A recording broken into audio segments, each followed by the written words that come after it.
Hello, BFF. This is your Burst Fantasy friend with another voiceover process video. This is a Critical Role fan art. I don't know if you recognize her or not, but this is going to be Keyleth.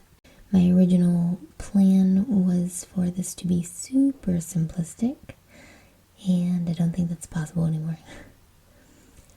This is a mangaka marker. They're supposed to be waterproof. I typically use it on top of watercolor art or maybe on smaller art pieces. So this will be the first time using it on a piece that's going to be saturated. So we'll see. Using number 5. I have a size 1, 5, and 8, and I didn't know how thick I wanted it, so I started with medium. So I'm just doing the outline of her figure. I'm not doing her facial features right now. I think I want them to glow, so I'm going to keep those white. But yeah, just going over the outline, and this all will be colored in black. So it's a silhouette. And then the outside, starting at her stone, is going to be glowing. And it'll start out like a white, yellow, green, and then I think end in blue. I'm not sure yet. We'll see when it gets that far. The legs are actually uneven if you really look close. One foot is higher than the other, but I got frustrated. I kept fixing it and fixing it and fixing it, and I think it's not as noticeable as I think it is.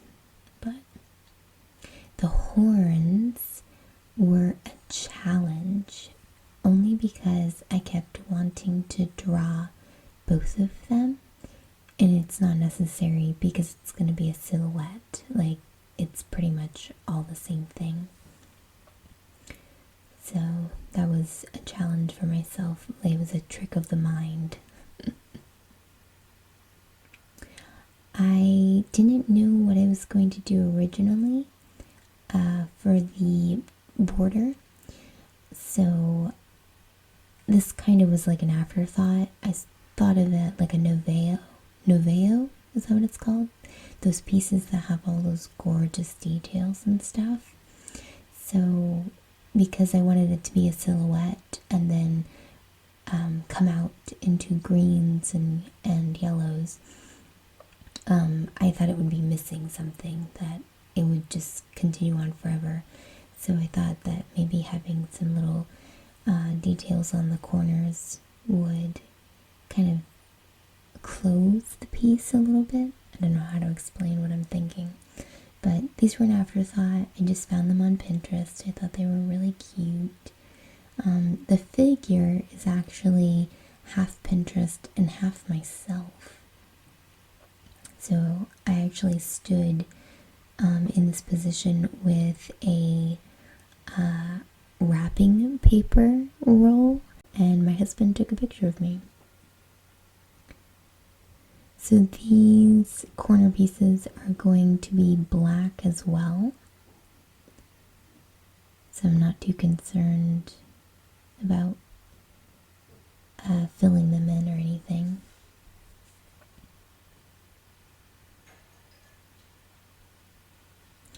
The hair is gonna kind of tough every once in a while, like I'll have it flick out. So this is something new. I've never tried this before. It was suggested to me at my local art store. So I was looking for a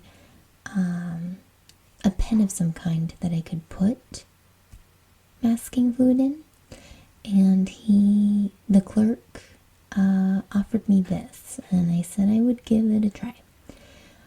So first off, it is a kind of styrofoamish material or like a plastic. I'm not really sure how to describe it, but you dip the end in first in water, and then it's, I guess, like a sponge of some kind. So when you put the masking fluid over top, the water has already absorbed and it protects the tip.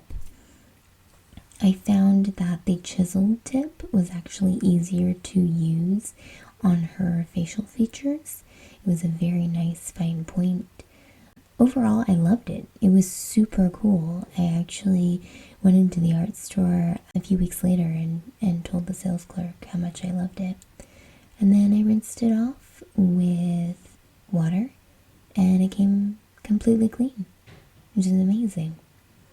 Apparently, if it dulls, you can take like sandpaper and sharpen it. This is the masking fluid that I use. I think it's Winsor Newton. It has worked pretty well. I've had it for like 2 years now. So she's all lined and ready to go. We'll let her dry. So I also, because this is a work in progress and it's my own kind of idea, I'm still treating it like a commission. So I'm going to practice first, kind of get my color palette ready, pick and choose, working with my Etchr Lab paints. I started with several different colors, mostly the greens, and adding yellows and oranges and some of the blues. So the oranges tone down the greens.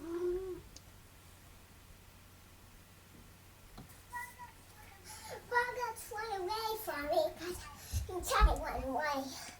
That's him. Like handsome. Oh, I know it. I know it. Where Bogart? I don't know. Where did he go? Right here. He's right there. Where your pillow? Where's Geppetto? Sorry, folks. You know how it is. BFFs hanging out and the kids always wanting to hang out too. She's talking about her cats, Bonkers and Geppetto. She's learned that she can carry them around the house and they are hiding from her.